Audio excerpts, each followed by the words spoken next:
믿지 아니하는데 거하지 아니하면, 이런 제목으로 로마서 강의를 이어가겠습니다. 이스라엘 백성들과 이방인들을 향하신 하나님의 구원 계획과 섭리를 사도는 소상히 밝히고 있습니다.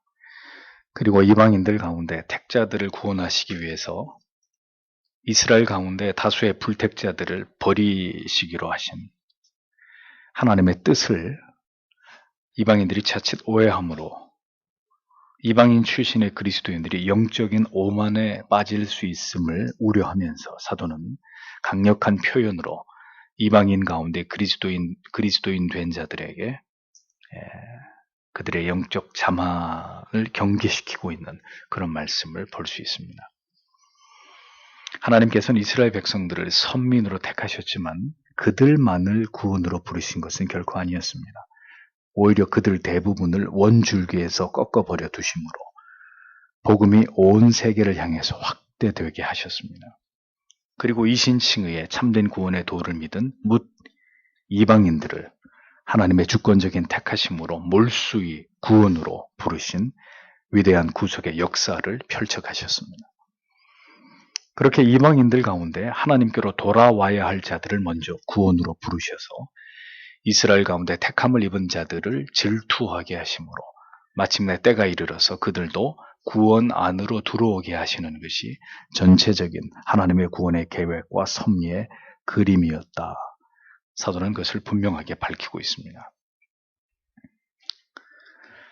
간절히 믿지 않는 누군가가 하나님께로 돌아오기를 바라지만 그 사람의 영혼의 구원의 문이 열리지 않는 것은 하나님께서 먼저 그 일을 행하심보다는 우리 자신을 먼저 더욱 변화시키기를 원하시는 뜻이 있을 수 있다는 것을 우리는 생각해 보아야 합니다. 우리는 저 사람이 왜 변하지 않느냐? 왜 저 영혼이 우리의 간절한 바람대로 속히 구원 안으로 들어오지 않는 것이냐? 여기에 대해서 고민하고 의심을 갖지만 하나님의 뜻은 그가 그렇게 믿지 않는 자리에 강팍한 마음으로 그 자리에 있게 하시는 것을 통해서 하나님은 우리를 더 만지고 다듬고 우리로 하여금 더 하나님을 향해 간절해지도록 그렇게 역사하시려고 하는 뜻을 가지고 계실 수 있다. 그것을 생각해 볼 수 있어야 한다는 것입니다. 또는 믿은 지 얼마 되지 않는 성도의 뜨겁고 열렬한 신앙의 모습을 우리에게 보게 하심으로 우리의 깊이 잠들어 있는 신앙을 깨우게 하시는 그것이 하나님의 섭리로 작용할 수도 있다는 것을 우리는 유념할 필요가 있는 것입니다. 이방인들이 그리스도께로 돌아오는 것을 통해서 하나님의 선민 이스라엘 백성들이 구원으로 돌아오게 하시는 이런 하나님의 놀라운 뜻이 어떤 상호적인 관계 안에서 진행되는 것처럼 지금도 동일하게 이러한 섭리가 이렇게 우리의 삶 속에서 작동하고 있다는 사실을 우리는 기억해야 하는 것입니다. 그리고 이어서 생각해 봐야 될 문제는 그렇게 구원으로 부르심을 받은 자들에게 하나님이 강조하고 계시는 것이 무엇인가 하는 문제입니다. 예수님께서는 요한복음 15장 4절 5절에서 이렇게 말씀하셨습니다. 내 안에 거하라. 나도 너희 안에 거하리라. 가지가 포도나무에 붙어있지 아니하면 절로 과실을 맺을 수 없음같이 너희도 내 안에 있지 아니하면 그러하리라. 나는 포도나무요 너희는 가지니 저가 내 안에 내가 저 안에 있으면 이 사람은 과실을 많이 맺나니 나를 떠나서는 너희가 아무것도 할 수 없습니다. 이렇게 말씀하셨습니다. 또 마태복음 7장 18절에서 20절에는 좋은 나무가 나쁜 열매를 맺을 수 없고 못된 나무가 아름다운 열매를 맺을 수 없느니라. 아름다운 열매를 맺지 아니하는 나무마다 찍혀 불에 던지우느니라. 이러므로 그의 열매로 그들을 알리라고도 말씀하셨습니다. 자, 여러분, 이 구절들에서 강조되고 있는 바가 무엇입니까? 이방인이든 이스라엘 백성이든 그들이 분명한 택자들이라면 반드시 기억해야 될 진리가 있다는 것입니다. 그것이 무엇이냐? 열매가 있어야 한다는 거죠. 하나님께서 택하시고 부르신 자들은 반드시 예수 그리스도라고 하는 포도나무에 견고하게 접붙여진 자들입니다. 그리고 주께서는 내게 붙어 있는 자들은 그들이 유대인이든 이방인이든 반드시 열매를, 그것도 많이 맺게 될 것이라고 말씀하셨습니다. 마태복음에서 예수께서는 좋은 나무는 반드시 아름다운 열매를 맺게 되어 있는데, 만약에 아름다운 열매를 맺지 못하는 나무라면 그 나무의 가지가 이스라엘이든 이방인이든 찍혀 불에 던지게 될 것이라고 말씀했습니다. 그러니까 열매가 없는 신앙을 가진 그들은 결코 택자가 아니라는 뜻입니다. 야고보 사도는 야고보서 2장에서 구원받은 믿음에서 자연스럽게 드러나는 증거는 행함이라고 명확하게 설명하고 있습니다. 14절에서 내 형제들아, 만일 사람이 믿음이 있노라 하고 행함이 없으면 무슨 이익이 있으리요? 그 믿음이 능히 자기를 구원하겠느냐? 17절에 이와 같이 행함이 없는 믿음은 그 자체가 죽은 것이라 라고 기록하고 있습니다. 행함이 있어야 구원을 얻을 수 있다라는 뜻이 아니라 구원받은 성도의 영혼에서 비롯되는 신앙의 삶 속에는 반드시 선을 행하고 하나님의 의와 계명을 지켜 행하기 위해서 부단히 노력하는 삶의 내용과 열매가 나타나게 되어 있다라는 사실을 성경은 분명히 밝히고 있는 것입니다.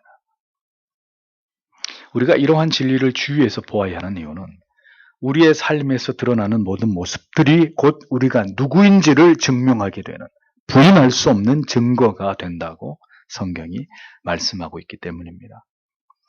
진정으로 자신의 구원을 확신하는 사람 가운데는 그가 여전히 불완전할지라도 진리를 따라 살아가고 하나님의 말씀을 지켜 행하고자 하는 간절한 마음이 없는 사람이 절대로 존재하지 않지만, 구원을 받았다고 스스로 생각하나 정작 구원을 받지 못한 사람은 전혀 양심의 가책이나 죄책 없이 그렇게 빗발치는 하나님의 말씀에 대해서도 불순종하는 삶을 살아가면서 여전히 세상의 모든 쾌락을 즐거워하고 진리에 대해서는 무관심하고 무반응의 삶을 살아가고 있는 그런 사람들이 있을 수 있다는 거죠.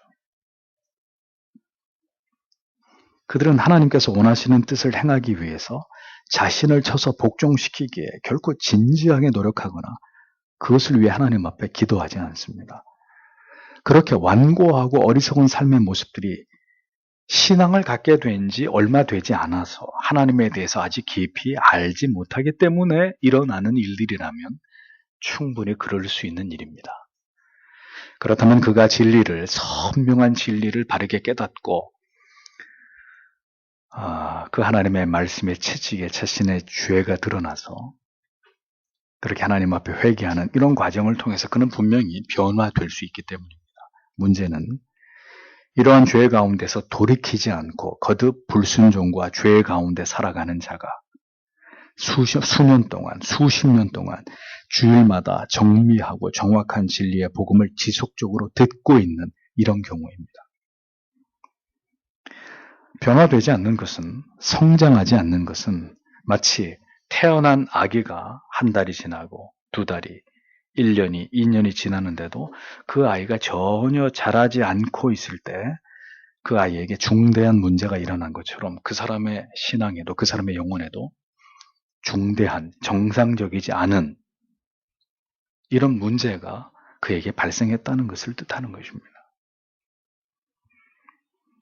진리는 성령에 의해서 밝게 깨달아지게 하시고 그 마음의 의지를 움직이시는 역사를 통해서 반드시 택하신 백성들의 영혼 안에서 생명의 변화를 이루어가게 되어 있습니다. 그의 지정의에 깊이 영향을 미치면서 그를 깨뜨리고 그의 양심을 공격해서 자기의 죄와 불순종을, 무지를 깨닫게 하고 그 죄에 대한 하나님의 두려운 징벌을 알게 하고 하나님을 멀리하며 살아가는 삶에 대한 마음에 피할 수 없는 부담과 양심의 가책을 동반하게 만듭니다. 그런 일들을 통해서 택하신 백성 안에서 중생과 회심의 역사를 이루어 가시고 거듭 진실된 회개를 통해서 죄에서 돌이킴과 나아가서 성화에 진력하도록 역사하시는 것입니다. 그렇기 때문에 성도는 여러 가지 시험과 근심과 좌절과 침체를 맛보기도 하지만 구덩이에 빠진 자동차의 바퀴가 결국은 거기서 빠져나와서 계속해서 굴러가듯이 신앙은 하나님의 은혜 가운데 계속해서 여러 가지 시험과 고난과 침체를 극복하고 그것을 넘어서 앞을 향해 계속 진행해 나아가게 되어 있는 것입니다. 그것이 지극히 정상적인 경우의 신앙의 모습이라는 거죠. 택하신 성도의 영혼 안에서의 성령의 역사하고 계심의 명백한 증거와 결과물이 되는 것입니다.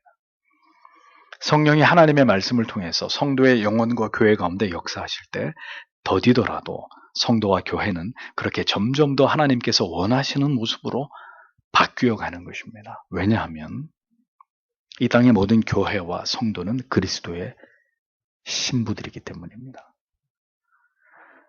성부 하나님께서는 그래서 필히 그리스도의 신부된 성도와 교회를 가만히 내버려 두시지 않아요.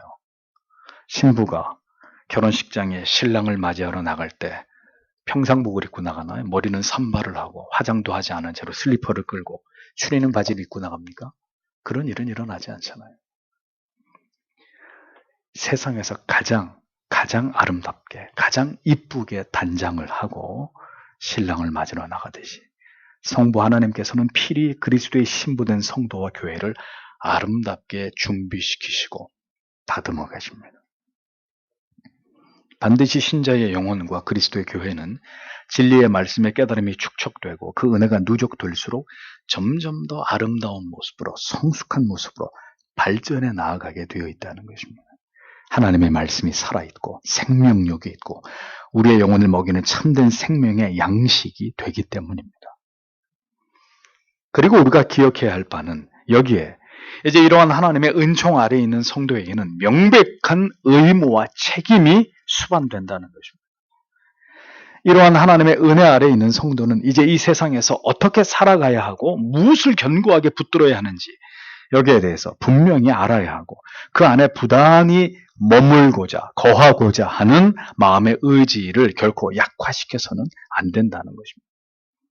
사도는 이제 택하신 모든 백성들의 구원을 위해서 하나님의 섭리 가운데 버려졌던 이스라엘이라 할지라도 그들에게 하나님의 은혜가 임하고 그들이 하나님께로 돌아오는 것이 하나님의 뜻이라면 그렇게 되어질 일에 대해서 희망을 버리지 않고 있음을 보여줍니다. 그리고 그것은 사도의 마음이 아니라 하나님 아버지의 마음이심을 우리에게 나타내고 있었던 것입니다. 22절을 보십시오. 그러므로 하나님의 인자하심과 준엄하심을 보십시오. 하나님께서는 넘어진 자들에게는 준엄하시지만 당신이 하나님의 인자하심 안에 계속 머물러 있다면 당신을 인자하게 대하실 것입니다. 그렇지 않으면 당신도 잘려 나갈 것입니다. 이렇게 기록되어 있습니다. 사도는 여기서 하나님의 사랑에 담고 있는 두 가지 본질적인 속성에 대해서 이야기합니다. 그것은 인자와 엄유입니다. 이 하나님의 사랑은 택자를 향하신 하나님의 마음입니다. 하나님의 인자하심은 죄인을 회개의 자리로 인도하기 위해서 그를 향해서 오래 참으심에 대한 증거로서의 하나님이 가지고 계신 성품입니다. 하나님의 준엄하심은 하나님의 뜻을 가볍게 여기고 부주의하게 생각하는 신자의 행위와 그 마음에 거룩한 두려움이 엄습하게 하심으로 오직 하나님 앞에 속히 돌이켜 죄를 자복하고 회개하는 것만이 올바른 믿음의 길임을 깨닫게 하시는 하나님의 성품입니다. 하나님께서 그 백성들의 신앙의 상태에 따라서 이렇게 때로는 인자하심으로 때로는 엄위하심으로 대하시고 그들을 이러한 사랑의 성품을 통해서 이끌어 가신다는 사실에 대해서 사도는 설명하고 있었던 것입니다. 하나님께서는 이스라엘 백성들처럼 그들 자신이 하나님께로부터 선택함을 입은 백성임을 망각하고 스스로 교만해질 때 하나님께서는 그들을 준엄한 심판으로 대하시고 그래서 때가 될 때까지 구원 안으로 들어오지 못하도록 하나님이 버려둠으로 그들을 상대하시고 반면에 하나님께로부터 받은 은혜를 기뻐하고 감사함으로 자신의 죄와 더불어 싸우고 베푸신 은혜를 소홀히 하지 않으려는 하나님을 사랑하고 경외하는 이방인들과 같은 백성들에게는 하나님이 인자하심으로 그들을 대하시고 그들과 함께 하시고 그들과 동행하실 것이라고 성경이 말씀하고 있다는 것입니다.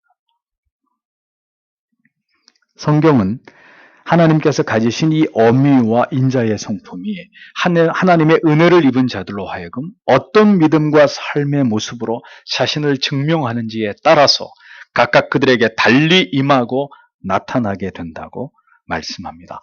하나님의 인자에 거하면 그 인자가 너희에게 있으리라 이렇게 기록되어 있잖아요. 성경은 여기서 분명히 하나님의 인자하심의 성품이 그 인자하심 안에 거하는 자들에게만 임한다는 사실을 이렇게 제한적이고 조건적으로 설명하고 있습니다. 성경에는 여러 말씀들이 이와 유사한 형태로 기록되어 있다는 것을 우리는 기억해야 합니다. 요한복음 15장 9절 10절에 아버지께서 나를 사랑하신 것 같이 나도 너희를 사랑하였으니 나의 사랑 안에 거하라. 내가 아버지의 계명을 지켜 그의 사랑 안에 거하는 것 같이 너희도 내 계명을 지키면 내 사랑 안에 거하리라 라고 기록했습니다.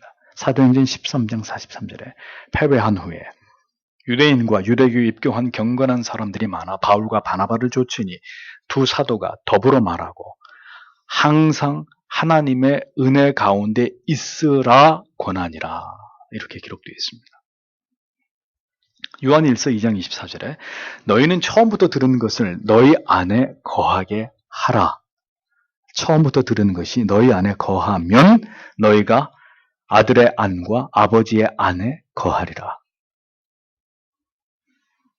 성경은 분명히 하나님의 은혜를 받고 하나님의 뜻을 아는 자들이 힘써 하나님의 뜻에 복종하고 그 안에 거해야 함의 당위를 의무적으로 말씀하고 있습니다. 하나님의 견인은 우리가 하나님의 은혜 안에 거하고 그 은혜를 지속하는 경건한 삶을 지향함을 전제하고 있다는 것을 우리는 분명히 기억해야 합니다. 아무것도 하지 않아도 제 멋대로 죄를 지으면서 하나님의 뜻에 대해서 불순종하는 삶을 살아가도 저절로 신앙의 모든 것이 완성된다고 믿는 것은 반율법주의적인 미신입니다. 성경은 분명히 하나님의 인자에 거하면 그 인자가 너희에게 미치리라, 있으리라고 말씀하고 있습니다. 하나님께서는 그 사랑하는 자녀들이 언제나 하나님의 그 인자하심 안에 그 사랑 안에 거하기를 사모하고 그렇게 되기를 언제나 바라신다는 것을 알 수 있는 것이죠. 그래서 다시 말씀드립니다. 우리가 무엇을 지키기 위해서 하나님 도와달라고 하는 기도가 먼저가 아니라 하나님이 나를 얼마나 사랑하셨는지를 깨닫고 알게 해달라고 하는 기도가 먼저란 말이에요. 왜냐하면 그 사랑이 나로 하여금 그 하나님의 계명을 지키게 만드는 원동력이 되기 때문이죠. 그 사랑 없이 열심히 계명을 지킴으로써 의로워지겠다는 것은 율법주의 아닙니까?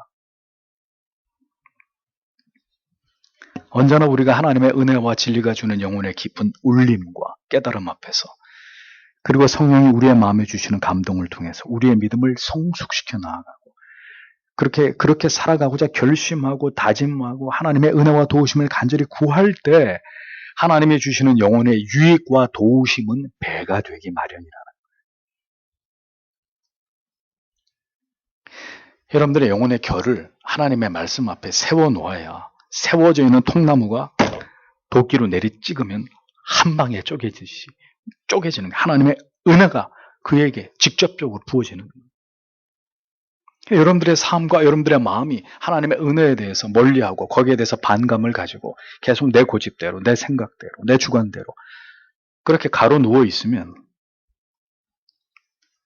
잘만 내리 찍으면 한 방이면 쪼개질 통나무가 수십 번을 내리쳐도 쪼개지지 않는 가로누워 있는 통나무의 신세가 되는 거죠. 그것이 우리의 영혼의 상태가 될 수 있다는 겁니다. 반대로 이러한 하나님의 우리의 마음과 영혼을 움직이시는 무수한 노력에 대해서 우리가 지극히 이것을 소홀히 여기고 아무런 반응을 보이지 않을 때 반드시 그 다음은 이러한 하나님의 뜻을 거절한 것에 대한 여기에 따른 하나님의 보응이 임한다는 것을 우리는 기억해야 합니다. 하나님이 우리에게 명하시는 것은 잘 들으십시오. 하면 좋고 뭐 하지 않아도 문제가 되지 않는 그런 성질의 것이 아닙니다. 불순종하는 자에게는 하나님의 공의가 반드시 응분의 대가를 치르게 만듭니다. 좋은 열매를 맺는 자에게는 약속하신 복이 임하지만 그 모든 것을 깨달아 알게 된 신앙의 의무들을 거절한 자에게는 찍혀 불에 던지움을 당하게 되는 결과가 기다리고 있다고 성경은 명시하고 있습니다. 마태복음 3장 9절에서 10절에 속으로 아브라함이 우리 조상이라고 생각지 말라. 내가 너희에게 이르노니 하나님이 능히 돌들로도 아브라함의 자손이 되게 하시리라. 이미 도끼가 나무 뿌리에 놓였으니 좋은 열매 맺지 아니하는 나무마다 찍어 불에 던지우리라 라고 말했습니다. 여기서 말하는 좋은 열매라는 무엇이겠습니까? 이게 지금 이스라엘 백성들을 향해서 유대주의적인 율법주의에 찌들어 있는 이스라엘 백성들을 향해서 하시는 말씀인데 그들에게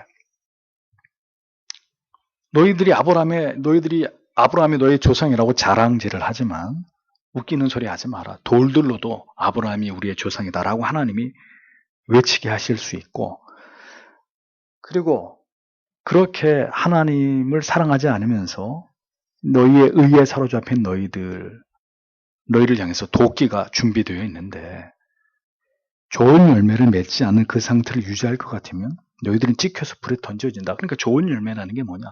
예수 그리스도를 구주로 믿는 거죠. 자, 주님이 이스라엘 백성들에게 이 말씀을 하실 때 그게 무슨 의미인지 이제 여러분들이 정확히 아실 겁니다. 왜 이스라엘 백성들이 그리스도께로부터 이런 말씀을 들어야만 했는지. 그들에게는 좋은 열매고 그들의 열매는 자기 의를 위한 율법의 열매고 주님이 기대하시는 열매는 믿음인데 그 열매가 없었기 때문에 찍어 불에 던지워진다. 그렇게 신앙과 삶이 이율배반적일 때 그 믿음은 절대로 구원에 이르는 믿음이 될 수 없다는 것을 주님은 정확하게 이스라엘 백성들에게 경고하셨단 말입니다. 이것이 성경이 말씀하고 있는 구원을 설명하는 중요한 원리입니다. 22절 마지막에 그렇지 않으면 너도 찍히는 바 되리라. 이 말씀도 같은 맥락에 지엄하신 하나님의 경고라는 것을 우리는 기억해야 합니다. 그래서 성도 여러분, 신앙에 모순은 존재하지 않습니다. 하나님께서 행하시는 일들을 한치의 오차도 없이 행하시고 우리는 우리가 하나님 앞에서 받은 은혜와 진리의 깨달음 안에서 우리가 걸어가야 할 길, 신자가 지켜야 할 바를 비록 우리가 연약하고 불완전할지라도 마음의 뜻을 굳게 세워서 그것을 지켜나가야 하는 것입니다. 은혜에 대한, 하나님의 주시는 은혜에 대한 모든 성실한 레스판스, 반응이 있어야 된다. 반응. 우리의 모든 삶에서 그것이 드러나야 한다는 것입니다. 믿음 안에 그 하나님의 인자하심 안에 거하기 위해 마음을 다하고 뜻을 다하고 생명을 다하는 삶이 신자의 삶 가운데, 구원받은 성도의 삶 가운데 수반돼야 하는 것입니다. 구원을 받기 위해서 그렇게 살아야 된다는 말이 아니라 구원받은 성도의 삶 안에 그것이 얹혀져야 되는 것입니다. 그것은 비단 행위를 말하는 것이 아닐 수도 있고 그렇다고 행위가 전혀 배제되는 것도 아니라는 것을 여러분이 분명히 이해하실 필요가 있습니다. 중요한 것은 그 믿음과 그 은혜 안에서 그 하나님의 풍성하신 인자하심을 바라며 그 안에 거하는 것이다. 성도는 그 자신이 죄를 범하든 그렇지 않든 하나님의 인자하심을 즐거워하고 그 안에 거하기를 소망해야 합니다. 그 소망이 회개하게 만들고 다시 말씀 앞에 세우게 하고 다시 기도의 자리에 가서 무릎을 꿇게 만들고 다시 입을 열어서 복음을 전하게 하고 신자라는 이유 때문에 당해야 되는 모든 불이익을 두려워하지 않고 당당히 그 자리에서 그 대가를 치르게 만드는 그런 삶을 살아내게 만드는 것입니다. 여러분, 만약에 어떤 일로 부모님과 자녀 사이의 관계가 멀어지면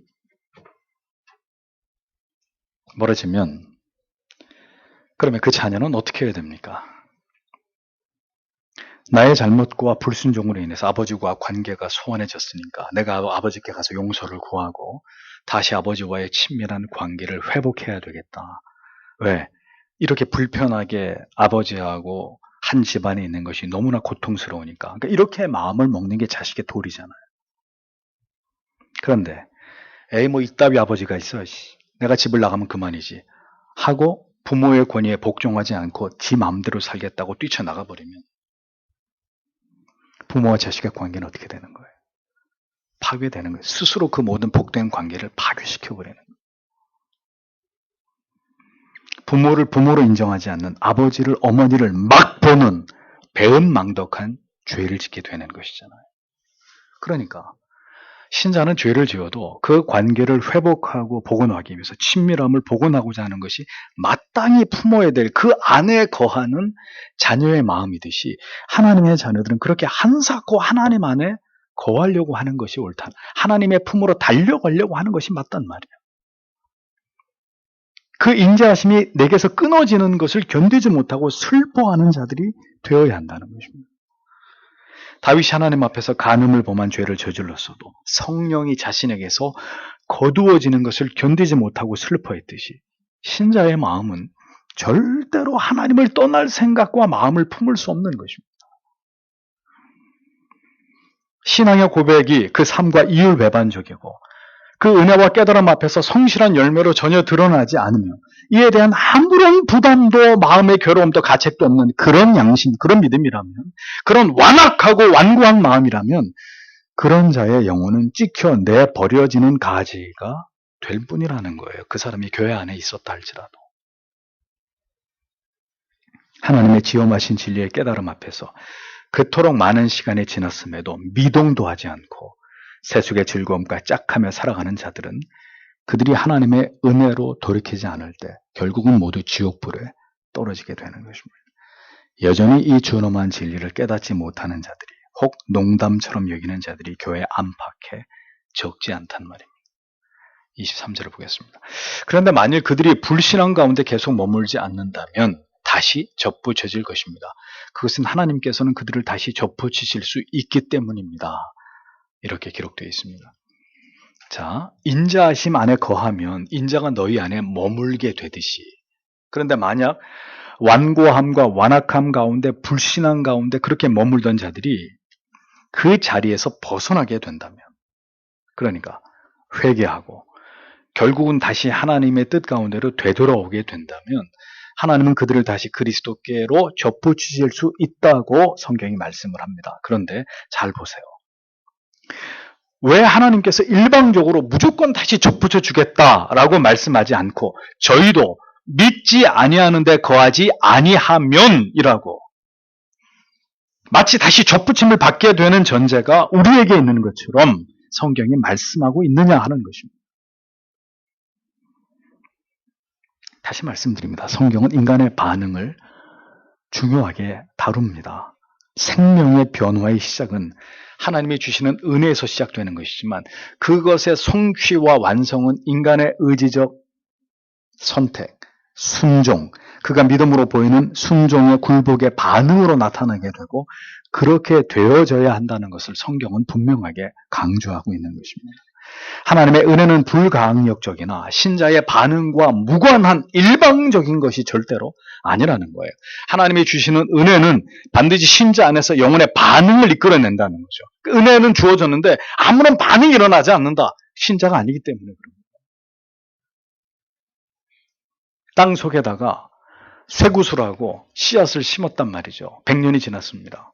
어떤 결과가 벌어졌을까요?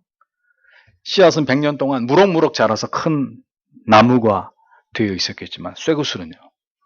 100년이 지났는데 1000년이 지났는데도 싹이 날까요? 당연히 싹이 나지 않죠. 왜? 땅에 양분이 없어서? 아닙니다. 여긴 나무가 됐는데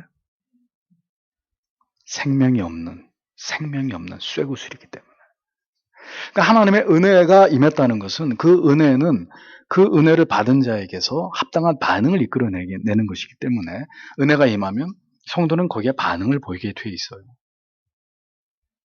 반응이 없는 은혜를 하나님이 부어주시지 않아요. 물론 일반 은총 가운데 불신자들에게도 베푸시는 은혜가 있지만 그것은 보편적인 은혜일 뿐이고 그들을 회심시키는 천국으로 이끄는 그런 은혜는 아니란 말이죠. 하나님께서 은혜를 주시면 인간의 의지는 변화를 보이게 되어 있습니다. 인간이 변화되어야 하나님의 은혜가 부어지는 것은 결코 아닙니다. 그렇기 때문에 하나님께서는 다시 돌아오게 하시고 그리스도에게 접붙여 주고자 하실 때 하나님께서는 그와 같은 은혜를 주시고 인간은 그 은혜 앞에서 다시 돌아옴으로 믿지 않던 완고하고 불순종하는 자리에 계속 머물러 있는 것이 아니고 그로부터 스스로 벗어남으로 하나님의 회복의 계획 안으로 들어오게 되는 것입니다. 그렇게 하나님께서 이루어 가시는 회복의 은총과 그에 반응하는 인간의 모습을 성경은 각각의 관점에서 말씀하고 있는 것을 보여주는 것입니다. 이 모든 것이 돌아오게 하시는, 다시 돌이켜 회개케 하시는 하나님의 능력 안에서 일어나는 일들이다라고 성경은 단언하고 있는 것이죠. 그러므로 신자라면, 그가 하나님의 사람이라면 반드시 죄에서 불순종해서 내 마음대로 하고자 하는 바에서 돌이켜야 합니다. 살고자 하는 자는 돌아서야 합니다. 그리고 하나님께서는 그렇게 하실 수 있는 능력이 있으시는 것이죠. 하나님께서 그렇게 하실 수 있음을 알고 믿는다면 돌아서야 합니다. 그 머물던 세상을 사랑하고 마음을 빼앗겨서 쾌락을 즐기던 죄악의 자리에서 떠나 하나님께로 돌아오려고 마음을 먹는 것이 하나님의 사람의 도리이고 그가 내릴 수 있는 유일한 결정입니다. 그리고 하나님은 그렇게 되도록 그에게 은혜를 내려주시는 것이고 하나님께서 저희를 접붙일 능력이 있으시다는 말은 하나님이 그렇게 되어져 가도록 역사하신다는 의미입니다. 그런데도 그렇게만 말씀하시지 않고 믿지 아니하는 데서 저희도 더 이상 거하지 않고 돌아와야 한다고. 네가 그 자리에 있지 말고 거기서 돌아와야 한다고 성경은 이렇게 말씀하시므로 우리의 믿음은 곧 우리의 삶의 응답이라는 것을 성경이 함께 강조하고 있다는 것입니다. 하나님께서는 은혜를 베푸셔서 돌이키게 하시고 돌이키고자 하는 자에게 하나님의 은혜는 임합니다. 절대로 나는 가만히 있을 테니 하나님께서 돌이키고자 한다면 그렇게 해보시라는 투에 그런 태도는 결코 그 일이 일어나기를 고대하는 자의 바람직한 모습이 아닙니다. 신앙은 요행수를 고대하는 것이 아닙니다. 진리 앞에 반응하는 것입니다. 반응을 하는 자는 하나님의 은혜가 임한 자라는 거죠. 24절을 보십시오. 당신이 본래 야생 감람나무에 잘려나와 본성을 거슬러 잘 가꾸어진 참 감람나무에 접붙여졌다면 원래의 참 감람나무에 붙어있던 그들이 자기의 나무에 접붙여지는 것이 얼마나 더 쉬운 일이겠습니까?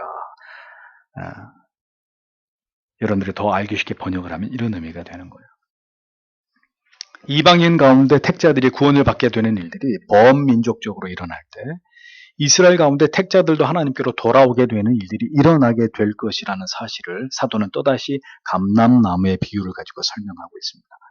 하나님께서는 이스라엘의 불신앙 때문에 그들을 전체적으로 제쳐놓으시고 모든 택함을 입은 이방인들을 먼저 구원으로 부르시고 그들을 의롭게 하시려는 계획을 진행하심으로 이방인들도 아브라함의 영적인 줄기에 접붙이시고자 하셨습니다.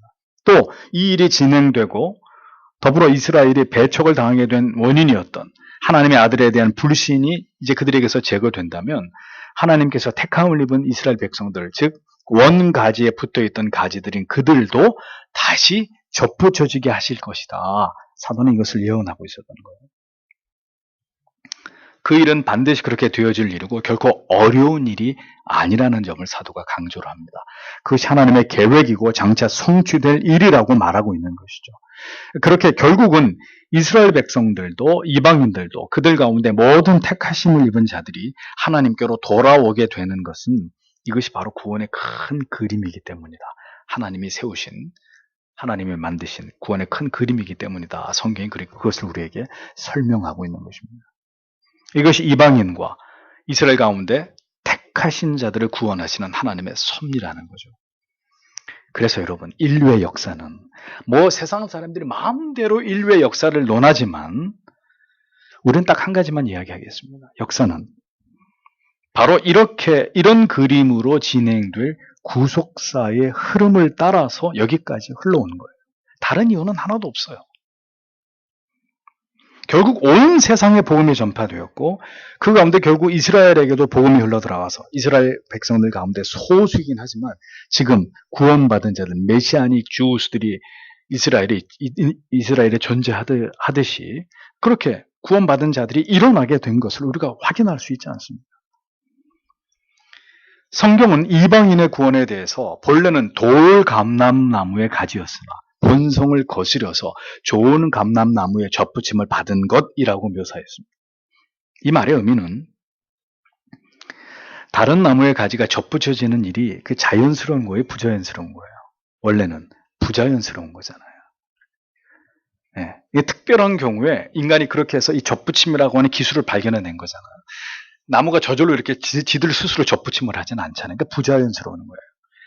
그렇듯이 이방인들에게 복음이 전해져서 그들이 믿어 구원에 이르게 된 것은 사실 자연적인 순리가 아니라는 거예요. 그러니까 이 말씀에 사도가 이렇게까지 표현하는 데는 이유가 있겠죠. 그럼 이 말씀에 담겨진 심오한 교훈은 무엇이겠느냐? 그렇기 때문에 오늘 우리들처럼 이방인으로서 구원을 받은 그리스도인들은 더욱 이 모든 것이 전적인 하나님의 놀라운 은혜와 사랑과 섭리라는 사실을 절대로 잊지 말라는 거예요. 우리는 순리를 거스러서 하나님이 이스라엘 백성들을 제끼고 그리고 그 자리에 우리를 불러가지고 접붙여가지고 우리를 구원하신, 이것은 초자연적인 자연스러운 것이 아니라, 그럼에도 그 일이 일어났다는 것은 그렇게 하나님이 이방인들을 구원하고자 하시는 뜻이 분명했고, 하나님이 그렇게 전적인 은혜로 이방인들까지도 불교와 유교를 수천 년 동안 숭상했던 이 대한민국에도 복음이 전해져서 예수를 믿게 만드는 이런 위대한 일이 일어났다는 거죠. 그리고 거기에 대해서는 어떤 공로도 우리에게 없는 것이고, 그걸 이방인들이 기억하라는 거예요. 무엇도 자랑할 것이 없는 자들이 이방인들로서 예수 그리스도를 믿은 그대들이라고 사도가 가르쳐주고 있는 거예요. 그런데 이스라엘 가운데 택자들이 결국 때가 되어서 구원을 받게 되는 일은 원래 그 나무의 원가지였기 때문에 그것은 자연스러운 일이고 훨씬 수월한 일이고 그건 순리적인 일이다. 이렇게 사도가 설명하고 있는 거죠. 다시 말해서 분명히 이스라엘의 회복이 이루어질 것을 강조하고 있는 이런 표현을 사도가 덧붙이고 있는 것입니다.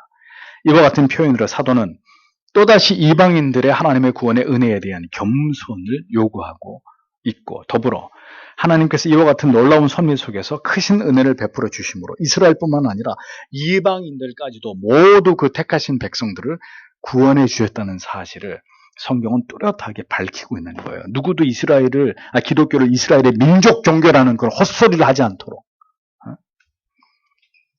모든 나라와 민족과 열방 가운데 택자들을 구원하고자 하는 것이 기독교라는 사실을 성경이 명백하게 증언하고 있는 거예요. 그리고 누구도 자랑하지 못하는 구원이라는 거예요. 이스라엘 백성들은 선민으로 대단한 자부심을 가졌지만 그들은 하나님 바로 곁에서 하나님을 불신하는 죄를 범한 자들이기에 결코 자랑할 게 아무것도 없는 것이고 교만할 수 없는 자들이고, 우리는 하나님의 언약의 당사자가 아닌 이방인 돌감람나무의 가지들이었으나 영적인 이스라엘로 아브라함의 후손으로 간주되어서 구원에 참여하게 된 자들이기에 역시 우리도 아무것도 자랑할 것이 없는 그런 존재에 불과하다는 것이죠. 그러므로 우리는 우리가 받은 구원에 대해서, 그리고 이 진리의 말씀을 깨달은 바른 믿음의 길로 행하게 된 것에 대해서 성도 여러분, 무한히 감사하고 감격하는 마음을 가지셔야 한다는 겁니다. 죄인을 구원하고자 하시는 하나님의 뜻은 전적인 0.0001%도 우리에게 뭔가 공로가 있는 게 아니라, 자격이 있는 것이 아니라 유대인이든 이방인이든 그들이 하나님의 은혜로 구원받는 것은 100% 완벽하게 전부 다 하나님의 은혜다. 성경이 그 얘기를 하고 있는 것입니다. 그런데 여기서 알미니안적인 신앙을 얘기를 해요. 구원이 인간의 의지에, 선택에 달려있다는 주장을 해요. 그런 구원에 대한 주장들이 이단적인 주장이 되는 거예요. 전적인 하나님의 은혜로 구원받은 게 아니라, 인간도 우리의 구원에 의해서 뭔가 우리의 의를 가지고 참여를 했고 거들었다. 그래서 인간을 그렇게 무시하면 안 된다. 이런 발상들이 성경이 이토록 강조하고 있는 구원에 있어서의 전적인 하나님의 은혜를 무섭게 만드는 새빨간 거짓말이 되는 거죠. 그러니까 그런 사상에서 인본주의가 다 파생돼 나오는 것입니다. 얼마나 놀라운 은혜를 우리가 하나님께로부터 얻게 되었는지 우리는 성경의 진리를 깊이 깨달을수록 그것을 선명하게 알고 느끼고 경험하는 자들이 되어져 가는 것입니다. 그 모든 은혜와 사랑을 알아서 우리를 구원으로 부르신 그 위대하신 하나님의 뜻을 이루어 드리는 일에 우리의 모든 생애를 하나님 앞에 드리는 것을 하나님이 우리에게 원하시는 것입니다. 하나님의 영광을 드러내는 이 모든 것이 우리를 구원하신 하나님의 뜻이었다는 사실을 세상 사람들에게 이야기하는 그것이 우리의 존재의 목적인 거예요.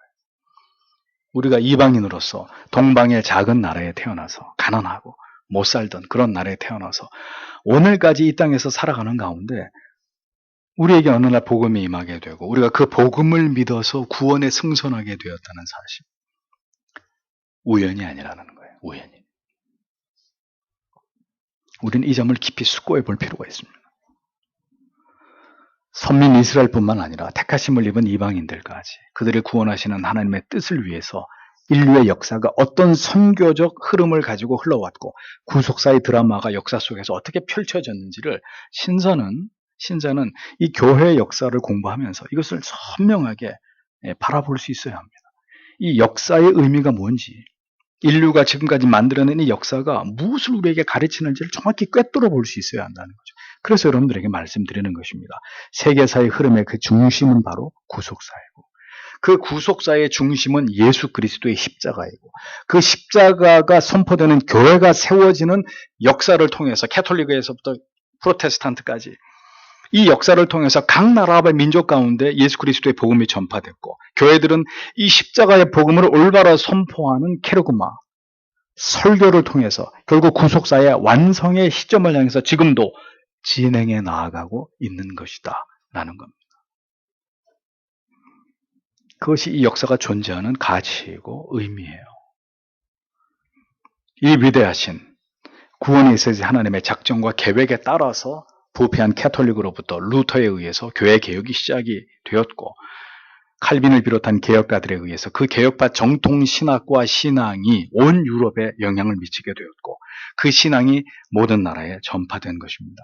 중요한 것은 그렇게 온 세상에 순수한 복음이 전해졌지만 그 순수한 복음을 믿고 참된 믿음의 길을 쫓아가고 있는 자들은 결코 다수가 아니라는 겁니다. 지금도 성경이 말씀하는 그 올바른 구원의 도를 따라서 하나님을 바르게 신앙하고 있는 자들은 그 은혜 안에 거하면서 우리를 구원으로 부르신 그 원대하신 뜻을 쫓아 살아가는 그런 참된 그리스도인들은 유럽이나 아시아나 아프리카나 뭐 전 세계를 통틀어서 여러분 절대로 다수가 아닙니다. 이 하나님의 예언이 성취된 이스라엘도 전체 인구에 비해서 예수 그리스도를 믿는 그리스도인들의 수가 5%가 되지 않아요. 원가지든 접붙여진 가지든 그리스도께 견고하게 접붙여져 있는 택자들의 수는 절대로 많은 수가 아닙니다. 오늘도 설교 말씀을 여러분들에게 이렇게 전하고 있지만 이 말씀을 듣는 가운데 그런 느낌이 안 드세요? 성경이 이렇게 얘기하고 있는 바른 믿음과 구원을 논함을 여러분들의 설교를 수십 번, 수백 편을 이렇게 들으시면서 아, 예수 믿는 거 쉽구나. 구원? 뭐 그거 간단한 거네. 이런 마음이 드십니까? 그 반대이십니까? 그러니 생각해 보시란 말이에요. 내가 다시 올 때 과연 믿음을 보겠느냐? 주님이 하신 말씀이 그 빈 말씀이겠냐 하는 거죠. 아니라는 겁니다.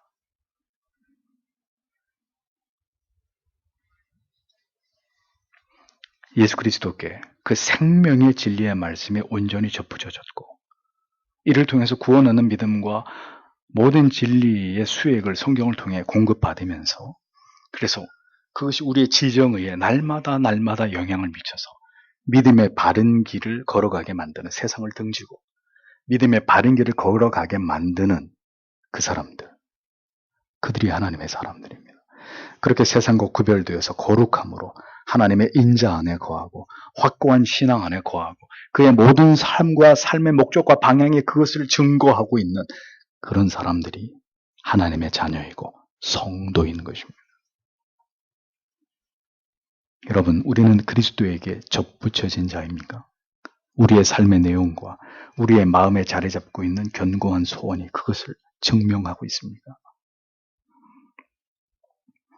하나님은 반드시 그가 이스라엘인이든 이방인이든 접붙이실 능력을 가지고 계십니다. 반드시 택하신 백성들을 불러서 아들에게로 이끌고야 마시는 하나님이십니다. 그리고 그렇게 부름을 입은 자들은 그의 모든 삶에서 점점 더 그 부르심에 대한 성실한 반응을 만들어내기 마련입니다. 견고하게 접붙여진 가지처럼 그렇게 그리스도께, 하나님께, 성경의 진리에 더 밀착되어 가는 삶을 살아가게 되는 것입니다.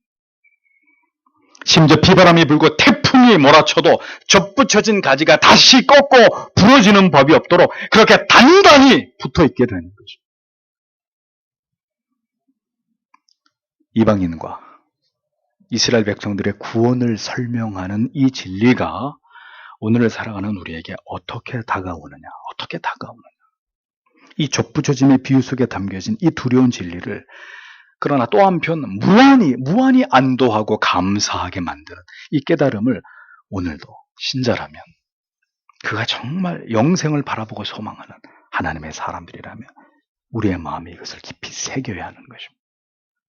그리고 신자로서의 우리의 삶에 보다 진실되고 성실한 열매를 통해서 우리가 누구임을 더 분명하게 증명해 나아가도록 우리의 믿음이 더 깊어지고 더 뜨거워지기를 기도하셔야 합니다. 더 분명하고 거부할 수 없는 진리와 그 깨달음으로 하나님이 우리에게 은혜를 주시고 우리의 영혼을 견고하게 앞으로 비바람과 태풍이 몰아치더라도 예수 그리스도의 포도나무 그 가지에서 떨어지는 일이 없도록, 물론 우리가 떨어지고 싶어서 떨어지는 것도 아니고 떨어지지 않으려고 한다고 해서 떨어지지 않는 것도 아니지만 중요한 것은 한 번 그리스도라는 가지에, 줄기에 접붙여진 가지는 절대로 떨어지는 법이 없으니까, 만약에 그게 떨어진다면 그건 하나님의 사람이 아닌 것이고 하나님의 약속은 절대로 떨어지는 법이 없다고 했으니까 그렇게 붙어있기를 우리는 오늘 하나님 앞에 기도하고 그것을 소망하고 그것을 확신하면서 하나님 앞에서 살아가는 신자들이 되셔야 한다는 것입니다. 오늘도 주신 말씀을 깊이 마음에 새기시면서 다 함께 주님 앞에 기도하도록 하겠습니다. 기도하겠습니다.